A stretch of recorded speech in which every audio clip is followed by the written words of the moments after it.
Hey there, listeners. This is Terry Cowley, your host of the R.M.Williams Outback podcast. Thanks so much for being here and welcome to Season 3. Every year on April 25, Australians gather to make a promise that at the going down of the sun and in the morning, we will remember them. But memory is a slippery thing, and some stories slide through the cracks, lost to time and history. Among them is Harry Freame, a name that barely registers when we speak of the legend of the Anzacs, even though in his day he was celebrated in the Australian press as the marvel of Gallipoli. When writer Ryan Butta came across the story of Harry Freame, Harry was lying in an unmarked grave in the Church of England section of the Macquarie Park Cemetery and Crematorium in North Sydney. After researching Harry's life for his book, The Bravest Scout at Gallipoli, Ryan was convinced that Harry deserved official recognition. After releasing this book, Ryan has written a story about Harry for Outback, part of his personal, campaign to give this man the tribute he deserves. Ryan joins me now. Hello, Ryan. Hello, Terry. Thanks for having me on the podcast. Thanks for being here. Now, tell me a bit about the early life of this little-known hero, Ryan. Yeah, so I suppose that's what caught my attention first about him, is his early life. That his life isn't the traditional story of the Anzac soldier, I suppose we've heard about. So Harry was born in Japan. He was born in Nagasaki in 1880, and his father was Australian. His father had immigrated to Melbourne as an 11-year-old from England, grew up Australian. And then in 1867, his father left Melbourne. He left an unborn child and a newlywed wife. He got married. A few months later, before the child was born, he fled to Japan. In Japan, he got work as an English teacher, where he met a Japanese woman and married her. And the marriage in Japan, people that study in Japan, the isolation of Japan and coming out of isolation, the marriage is quite famous because it was the first marriage between a foreigner and a Japanese woman. And so they were Harry's parents. So Harry started off, had a bad start. His father died before he was 1. His mother remarried a Japanese man with an Anglican priest. Christianity had been outlawed in Japan for a couple of 100 years. They'd only been lifted maybe 20, 30 years before Harry was born. So he had a foreign father who then he becomes sort of almost saying half orphaned.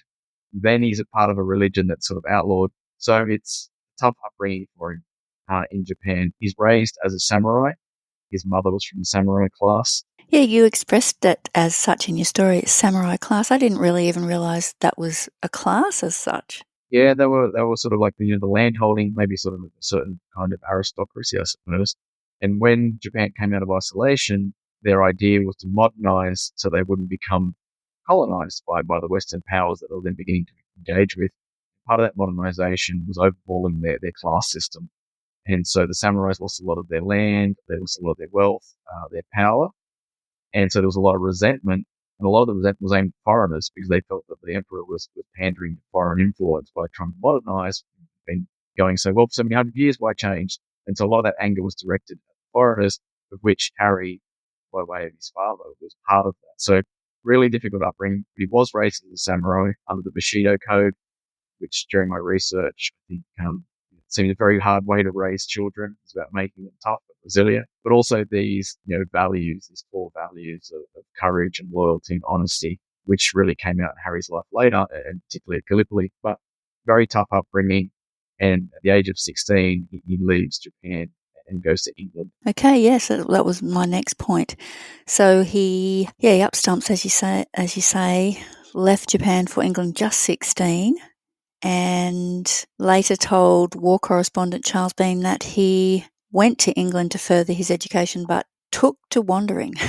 Yeah, and it kind of sums Harry up a lot of his life. Later on, he'd sign postcards back to his family as Breezy Harry, or Windy Harry, just sort of blowing about the world.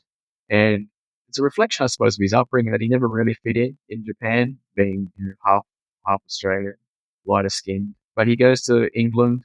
There was a big Japanese maritime community at Middlesbrough, and he seems to have fallen in with them. They were doing shipbuilding, etc. And he became a ship's cook, and he sailed all around the world. And we know this because we've got his seaman's logbook, where he had to sign on and off all the voyages. And so he goes everywhere. He's in Argentina, he's in Brazil, he's in Jamaica, he's in India, he's in Russia, he's back in Japan. And for a period of, almost sort of 15 years, he's basically traveling the world. In 1906, he marries an English lady, Edith Soppert. But even then, he's only home for a couple of weeks on the honeymoon, then he's back off sailing until eventually he arrives in Australia in December of 1911 on a working voyage, goes back to England, and then the next year we find him in Glen Innes. He's on the electoral roll. Of all places. Of all places. And he's no longer a ship's cook, obviously, in Glen Innes. He's a horse breaker. He's breaking in horses in 1913. Living in Glen Innes. Wow. As you say in the story, like so many young Australian men of the time, his life took a sharp turn in 1914 with the outbreak of the First World War. Yeah, so he's one of the first men. He catches the train down to Sydney and signs up. He enlists. And on there's another sort of source of information we have on him is his attestation papers when he enlists. And that they're quite interesting because you get a feel for some of the challenges he faced in his life, in that he doesn't tell anyone he's Japanese. Obviously, he wouldn't have been able to enlist in the AIF, only British subjects. And so he tells them he was born in Canada. And he puts down a tiny, tiny place called Kitskoti, which even today is a tiny little place in the middle of Canada. It was only founded 3 years before the war broke out. So I don't know how he even knew about it. Maybe he'd met someone from there. I doubt he'd ever gone there. It's a long way from any port. But the other interesting thing, where it says experience, he writes Mexican Army. And it appears that during his seafaring days, he jumped ship at least once in the United States, and he found his way into Mexico, where he later told Charles Bean again that he fought in the army. Maybe he could pass himself off as a Mexican in appearance. I don't know. Well, yeah, I mean, he had dark skin and he had an accent, and in those days, I think that's all it took, because it's remarkable that no one knew that he was actually Japanese. At Gallipoli, which we'll get to, because of what he'd learnt in Mexico in terms of fighting, he was actually referred to as the Mexican Scout by some of the soldiers at some points, because he dressed like a Mexican. Because obviously, he picked up these skills. Yeah, different world. I mean, these days, there's images everywhere of everyone from everywhere, and we know what, I guess, a Japanese person looks like. Not so much then. No, not at all. I write in the book, it's for a long time he hid his Japanese nationality, and I say it. The fact that he had to hide it showed fear that Australians had of Japanese invasion in the early 1900s. The fact that he was able to hide it shows how little they actually knew about Japanese. Yes. So he does enlist, and he does land at Gallipoli on that infamous April day in 1915. Yeah, he arrives about 7:40 a.m. On the shore, and it's complete chaos. And as a writer, you sort of think, what can I write about Gallipoli that hasn't really been written? Yes. And I went back through a lot of the old diaries. Harry was part of D Company, 1st Battalion, and there are a lot of surviving diaries of men from D Company and 1st Battalion. So what was his job at Gallipoli, Ryan? Harry was a scout. He landed as a lance corporal, and then a few days later he was promoted to sergeant, but he was a scout. And when I tried to explain what a scout does at talks I give, one gentleman put his hand up, who was a military guy, and he said, the easiest way to explain the role of a scout is the first guy shot. And that's because they go ahead of the main troop body, and they're looking for information, they're looking for defensive positions of the enemy, they're trying to scout the way to go, understand. It's almost like an intelligence officer role. And that was Harry. And on the first morning, the first week, that was a very, very dangerous role, because there was kind of no front line going ahead. They're kind of gophers in all sorts of roles they've been given. He had to go and find stragglers and shirkers that were still on the beach and didn't make it up with the company, go back around them up, bring them back. He'd then be asked to hold a defensive position. He would be then asked to go ahead and try and find out where other people were holding positions. So it was pretty much everywhere. And on that first morning, or even the first week, in the official history written by Charles Bean, he describes Harry as the most ubiquitous soldier on the peninsula, in that he was everywhere, he was doing everything. So there was one particular incident you wrote about where he braved Turkish gunfire to bring water and ammunition to a stranded group of Australian soldiers. Yeah, so late in the first afternoon, he's a long way inland, up the top of a valley, comes across a group of Australians from his company. They've dug in, but they're under heavy Turkish fire. They can't move, and they've run out of water, which was essential, and they've run out of ammunition. And so Harry finds them. They've managed to dig a kind of trench, falls into the trench, and he says, well, someone's going to have to go for water, or we're not going to be able to hold the position. No volunteers. So Harry says that he'll go, jumps up over the side, runs back down the valley. And again, remembering that, these men have only just landed there that day. They have no idea, but he finds his way back to the Australian lines, collects water bottles from dead soldiers, collects some ammunition and some digging implements, some food, and then goes back up to the trench, all the while under heavy sort of Turkish sniper fire, gets into the trench, delivers the supplies, and then says, well, I think we better tell the commanders where we are. And so he goes over again, back through the Turkish fire, and reports where they are. And that position became Queen's Post. And historians were right. That was the key to the complete Anzac defences over the next 8 months. And it would never have been held on the first day of the actions of Harry. And for that, he won the Distinguished Conduct Medal.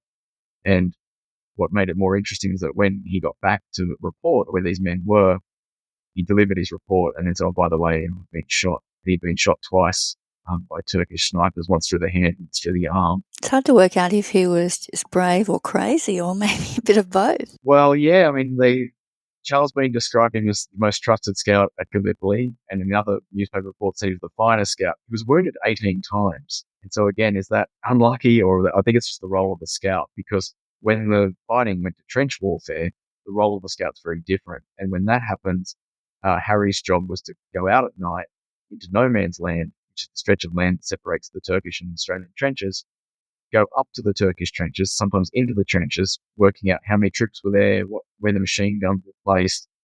Extremely dangerous work. And to give you an example, on one of his missions, he was tasked with going out into no man's land, standing up and drawing fire from a machine gun, which they knew was somewhere, but they couldn't actually pinpoint where it was coming from, this machine gun fire. So Harry goes out and sort of stands up, fires his revolvers into the Turkish positions, trying to draw machine gun fire. So ridiculous. Sounds like a suicide mission. Yeah, and it does, and you wonder if that's why Harry was chosen for it, because there was obviously an all-white army, and later he would come across racism that prevented him from advancing in the army, and so you wonder if he was chosen for these particularly dangerous missions. Wouldn't be surprising for the time, would it? Yeah, you mentioned that he was referred to as a Mexican scout, and tell me about his weapons of choice, because he didn't go with the standard issue. No, so they would have had the 303 sort of four-wood rifle, and he found that an encumbrance, and for doing his work. He modified his uniform, so he sewed patches onto his knees and his elbows, because that's where he was crawling around, like a leopard crawl. He taught other scouts how to do that, and this is obviously something he'd picked up while working with the Mexicans. So he threw away the rifle. He had 2 revolvers in his hip, one on each hip. He had a revolver under his armpit. He carried a Bowie knife down his boot. And he always wore a bandana. He wore a blue bandana around his neck.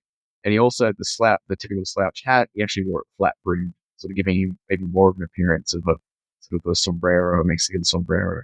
But he figured that he had to modify the uniform to make it work for his line of work as a scout, which he always said was the work of the scout was to see and not be seen. But if he was seen, it would be combat at close quarters. The revolvers were much better at that. He was a crack shot. Some of his commanders left testimony of him shooting the necks off bottles from 25 feet, revolver in each hand. So very industrious.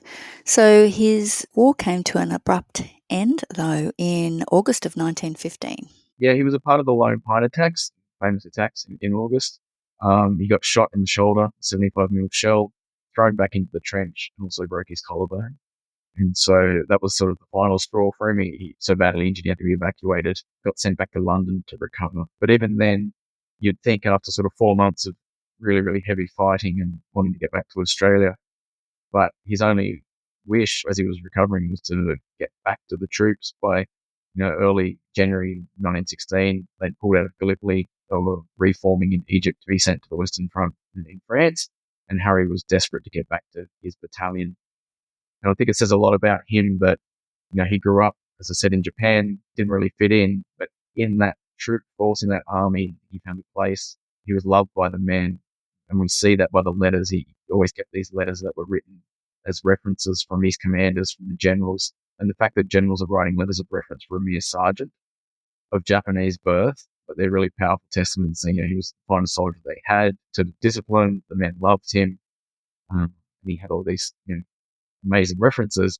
And I think he reciprocated that feeling towards the men. Eventually he did come back to Australia, but like most soldiers, it was challenging to reintegrate into civilian life. Yeah, so he had a few jobs when he came back. One, which is really interesting in terms of the political dynamics at the time, and to give you a little bit of background on that, is that Japan was an ally, one of our allies in Australia. When Harry sailed to the Middle East with the first troops, it was a Japanese warship that escorted them to keep them safe on that ship. But at the same time, there was a One Australia policy which prevented Japanese from coming into Australia.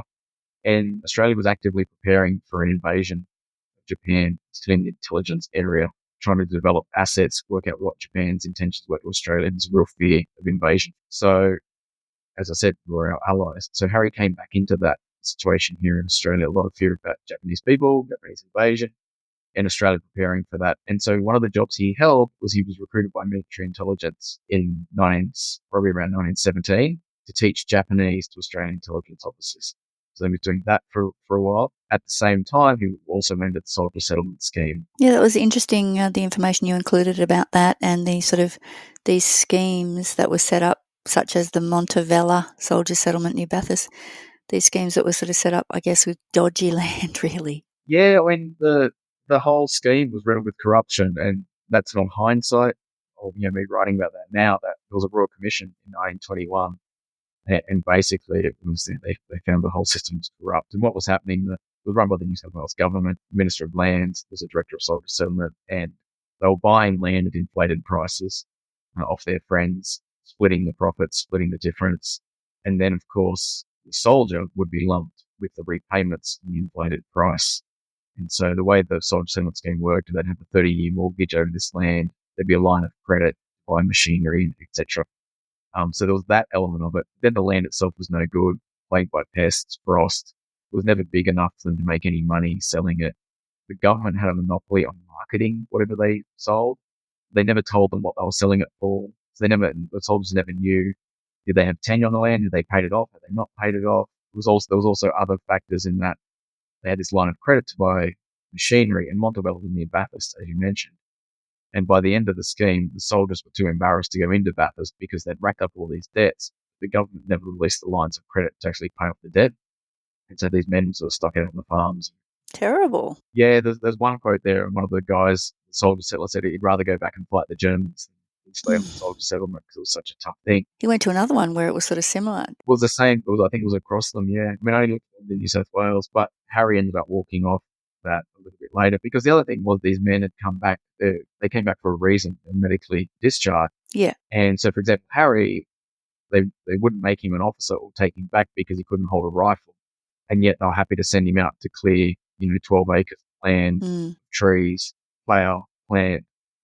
A lot of the men suffering being gassed in the trenches. And the final indignity was that people didn't see this at the time, and they were actually heavily criticised, the soldier settlers, when they came back. Very different view of the veterans as we have them now. They were treated pretty badly. And the other thing to remember is, we probably have the visions of a veteran, what we see at the Anzac Day marches of these elderly gentlemen. But these guys would have been 20, 21 years old. It was 1916 when they came back. Very, very young guys. Yeah. So he did stick it out in Kentucky, though, at his second sort of stop. Yeah, so he went from Montebello settlement to Kentucky, which is near Armidale, and he set up there. Same sort of issues, but he stuck it out, and he brought his wife over from England to stay with him. But really, really tough. And we have his letters that he sent home to his family. And it was basically a journalist actually went up and visited him and wrote about the conditions and said it was a disgrace that this war hero was basically starving, and he was living off a bit of bread and jam each day for a while there because crops had failed. His wife was suffering from postnatal depression and had gone back to England. And as soon as she did that, the soldier settlement scheme cut Harry's allowance because they no longer considered him married. So it was really tough conditions. But he was a real leader in that community, and he did a lot to try to keep those soldiers together. And I write in the book, if there needed a tennis court to be built or ballroom to be decorated, or a barbecue, or a game of cricket to be organised, it was always Harry. If there was any complaints made, that it was Harry that the men would send down to New South Wales Parliament to voice their complaints. So he was a real leader, and where a lot of men, I'm sure we've all heard that they never want to talk about the war, they never spoke about the war. Harry would go and give talks. He'd go to the RSL clubs and give talks. Journalists that visited his home said it was covered in pictures of Gallipoli. So it was really a huge part of his life. It sounds strange to say, but I think Gallipoli was the best thing that happened to him. It really gave him an identity. And even the name Harry Freame, because he was actually born Hidetsugu Kitagawa. That was his actual Japanese name. But and then he had an English name, which was Henry Wickham Cobra Freame. But after Gallipoli, he was just Harry Freame. That's how the men knew him. So eventually World War II erupts and things change for him again. Yeah, I mean, he's having such a tough time on the soldier settlement that he sees an opportunity and had his best days in the army. So he signs up, but he's rejected because by now he's almost 60 years old. The army think he's 55 because he originally lied about his age when he first signed up to make himself younger. So even though he's 55, they said no, they reject him. But then military intelligence comes knocking. They obviously remembered him from his days working for them as a Japanese teacher. And their job for him is to go down to Sydney, relocate to Sydney, and to spy on the Japanese community in Sydney. So Japan still didn't come into the war until 1941. So from 39 to 41, Australian intelligence were monitoring the Japanese community. But they didn't have any Japanese speakers, and they didn't know what Japan's intentions were. And particularly the Japanese that have been living in Australia for 30, 40, 50 years, or the Japanese that have been born in Australia to Japanese parents. They thought, if Japan declares war, how will these Japanese people react? Will they support Japan and the Emperor, or will they support Australia with their made that move? So Harry's role was to sort of infiltrate the community and find out what was going on. But then once in Sydney, he comes to the attention of censorship, and they think, oh, we're Japanese speakers, and they recruit him to go through Japanese mail and correspondence. And then he comes to the attention of external affairs, and they decide to send Harry to Japan with our first ever ambassador. So we know war's coming, but I think if we send an ambassador to Japan, we can get some intelligence on what's going on, but maybe delay their entry into the war. And so they choose Harry at the suggestion of military intelligence to accompany the ambassador as the interpreter. But of course, his real role is still his intelligence role. This wasn't a good thing for him, as it turns out. No, it was botched. It was botched from the start. Well, one, you think he's a 60-year-old man. He's a veteran. He was given no training in intelligence. His only sort of ability was that he spoke Japanese, but he was never actually trained. But the other part was, Australian intelligence at that time was pretty amateurish. He was being run by an agent who a lot of people felt was sympathetic to Japan and had visited Japan in the pay of the Japanese government earlier in 1935. And so just before he's leaving, there's an article in the Australian newspapers announcing that Harry Freame, Gallipoli veteran, was travelling as the interpreter. And then there's a line that says, at the moment he's working in special defence work in Sydney. Now, he hadn't told anyone that he was doing that. So all of a sudden his cover's blown. It was leaked from the government. So someone told the media and then they published it. And so there's a flurry of correspondence between Ministry of Army and External Affairs blaming each other for leaking Harry's identity. The Army say we shouldn't send him on the mission anymore, but that gets ignored and they send him anyway. Harry starts to get followed by Japanese agents in Sydney. His family are worried, he's worried, but he goes anyway. And I think he goes because he needed work. He was broke after 20 years on this soldier settlement. And he had a young family, had young kids. And he's not averse to risk in his life, that's for sure. Well, no, and then there's that other factor of Bushido code and loyalty, and the flip side of that is shame, like pulling out of something.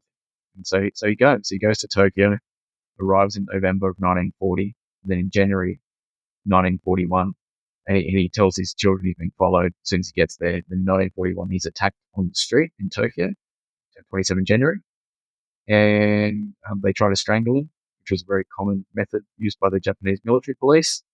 He somehow survives that, but he's badly injured. But in true Harry style, he doesn't actually tell anyone at the embassy what's happened to him. And they can see he's not well. He checks himself into hospital. They run a lot of tests on him. They can't find anything. That becomes important later. He's got some damage to his vocal cords and to his throat. but he won't tell them what's happened. He's scared to mention at the hospital because they're all Japanese doctors, and he thinks if they say anything, they're going to inform the police.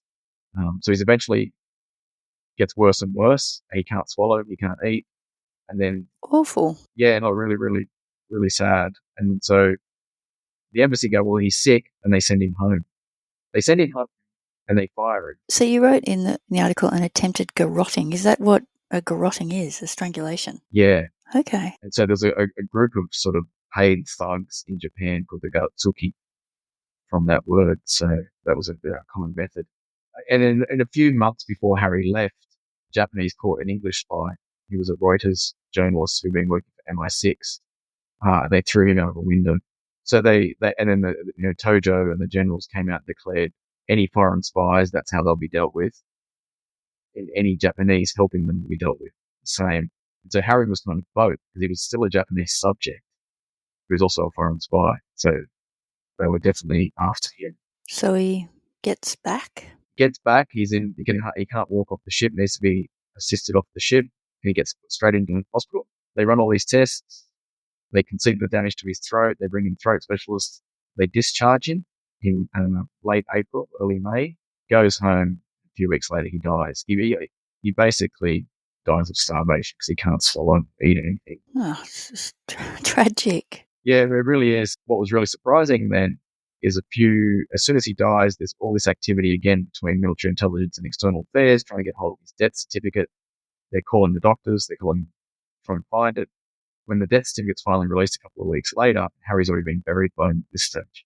It says he died of gallbladder cancer. And that was one of the great mysteries in Harry's story, because he was never ever diagnosed with gallbladder cancer. The scans they did in Tokyo showed no signs of gallbladder cancer. I took Harry's medical records, which we have from the repatriation files, as well as the files in Tokyo.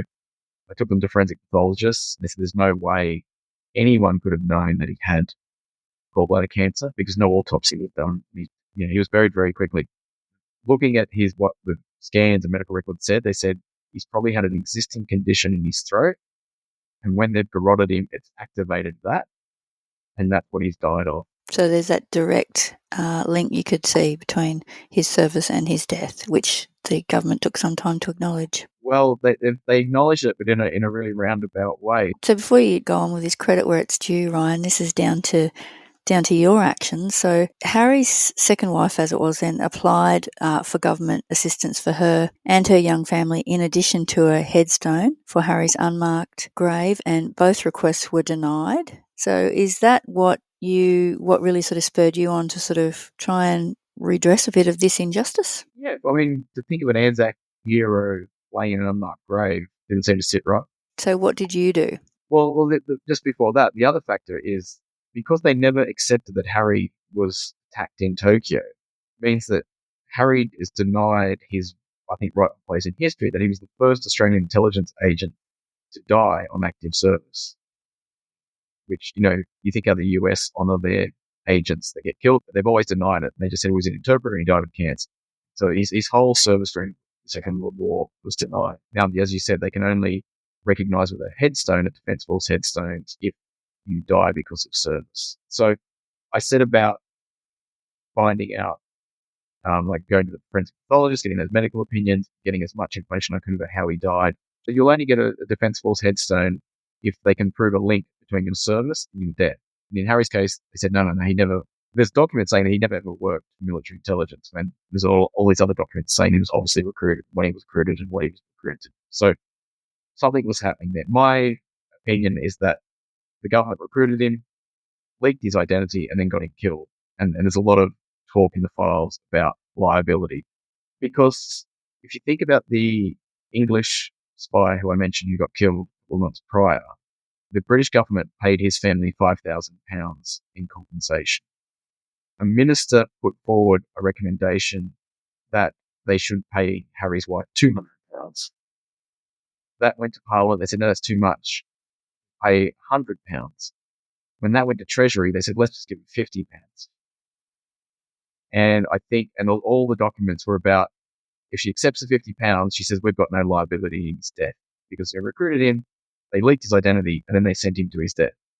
And I think there's always been that question of not admitting it was convenient for them to say he died of cancer. At his graveside were a couple of military intelligence agents and external affairs people. Like, it was a lot of interest if he was just an interpreter that died of cancer. 20 years after he died, his second wife wrote to Robert Menzies, again asking for a headstone. And the response was, well, he died of cancer. He was just an interpreter. In 2019, another writer who investigated Harry's life wrote to the government, and they said, we died of gallbladder cancer. And so I just tried to get a bit more evidence. And they wrote back and they said, yep, we're going to give Harry a headstone. We've been able to link his death to his service. But the way they did that was they said that he died from cancer due to being given cigarettes in his ration pack. Which is pretty convenient, isn't it? It's like they're sort of claiming to rely on more up-to-date methods and they don't have to admit the wrongdoing of the past. Correct. And it's, and then so I went back to the forensic pathologist. They said there's no connection between gallbladder cancer and smoking, not like between smoking and lung cancer or brain cancer, things like that. And so it's almost like, well, he gets his headstone, but we're still not going to admit that he was killed on active service. So he still denied that recognition. What about compensation? Well, there's no family left. Yeah. So his son, this was really interesting, after Harry came home, so he came home in late April, died in May. In October, the government confiscated his farm in Kentucky because he hadn't kept up the repayments, even though he'd been dead for 5 months. And so the son then joins the army. And he's determined to go and fight the Japanese because they killed his father. His son was a brilliant rugby union player, won the King's Medal at Duntrue, was an officer, held the try-scoring record for the Duntrue rugby team. Brilliant cricketer, and basically had his whole life ahead of him. And he goes up to Borneo, distinguishes himself in combat, and then he gets a toothache and gets sent back to the field hospital. And that night, a Japanese soldier infiltrates and throws a grenade under his bed and blows him up, and he dies. He's just 23. No. Yeah, it was really sad. And then he had another daughter, and she never married, never had children. She passed away in 2019. Wow. So after all this, do you feel a little bit vindicated, or how do you feel about how things turned out for Harry and what you were able to do to sort of nudge them in a little bit more of a positive direction? Well, he does have an official plaque now in the War Cemetery in Sydney, which I think is important. But hopefully, people read the book and they know about him and they think about him. And one of the things researching this book was that you get across all these other stories about Anzacs, and you go, well, there were Hindus fighting at Gallipoli. There were Sikhs fighting from the British Army. Yes. The French had troops there, and they were all from the African colonies. So there were black Africans fighting at Gallipoli alongside the Australians. So it sounds like you're really drawn towards those minorities or those marginalised, those, I guess, that are often left out of our mainstream histories. Yeah, so when you think about, Anzac Day and Anzac Day marches, well, maybe if you're a Japanese Australian, you probably think there's nothing connected to me with this. But actually, there were Japanese men fighting there. There were Chinese. There was Billy Singh, the famous sniper, who was part Chinese. So if you open it up and say, actually, who really was there, then it makes it more inclusive now, and you can feel part of it. And I think it's been quite exclusive around a certain subsect of the population. But really, there was a Zionist mule transport company there, Jewish men fighting alongside the Australian soldiers. So yeah, our Anzac legend is quite a stereotype, isn't it? Yeah, it is. I mean, Indigenous soldiers, Maori soldiers from the Pacific Islands, it's a really multicultural force. And I just think we need to do a little bit more about acknowledging, that participation, and then it opens up our history to more stories. I think Harry's a fascinating story simply as an adventurer. Who's this adventurer? He's just a fascinating Australian, and he deserves to be known. No doubt. You've done quite a bit to ensure that happens. Well, it's been remarkable, actually, talking about the book and people connecting with the book, is how many people had someone in the First World War. And it's, it's over 100 years ago now, but it's such a relevant part of our history. And even today, it's really, where I live in Kiama, and last Anzac Day, we had 7,000 people here at the Government Service. So it's been a real privilege to be able to tell this story. And it is great to have a version of this story in Outback magazine. So do check that out in issue 160. So thank you so much for talking to me today, Ryan. Are you working on another exciting project that we might like to feature in future?